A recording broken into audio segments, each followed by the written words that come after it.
And so as I walked with God and learned to contend for his promises, to intercede for people, to have this faith that seemed to be never ending, right? It's what we operate on. I always think of it like gas on a car. Like, it's just how we operate. We got to refuel, and it's what we have. If you don't have it, you're going to kind of burn out, right? And so as I was going through this process, I actually got really frustrated with God. And I told him, I said, I got so sick of hungering without being fed. I got so sick of hoping without seeing any promises. And I got so sick of believing without seeing any evidence. And so I told God that frustration. And what he told me was to be fed off of that hunger. I don't know about you guys, but that makes zero sense to me. That's like saying, God, I have a rash and it itches terribly. And God's like, here's some itching powder, slap it on that bad boy, you'll be good to go. Like, it didn't make sense to me.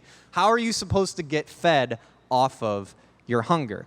And as I was praying about this, and I went on some prayer walks and kind of meditated on it, and I was asking God to reveal more and more, he showed me that if I was awarded with food every time I got hungry, if I was given promises every time I hoped, and if I was given evidence every time that I believed without actually seeing any, I would become attracted to those end results instead of the person that's supplying them.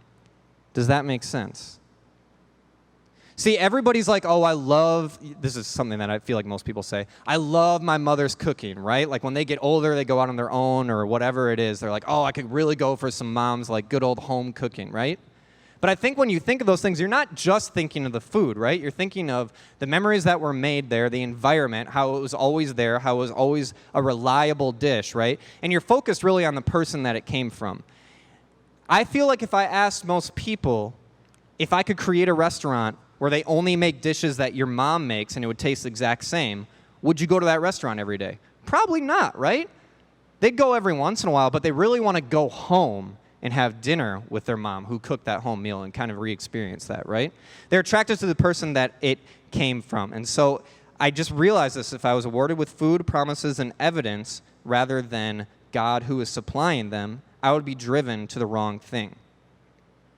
I believe that some people here might actually be sick of waiting on the promises. And you can put an end to waiting for God to move if you accept him for who he is. If you accept God for the rewarder rather than waiting for the reward, I think it would completely change your filter.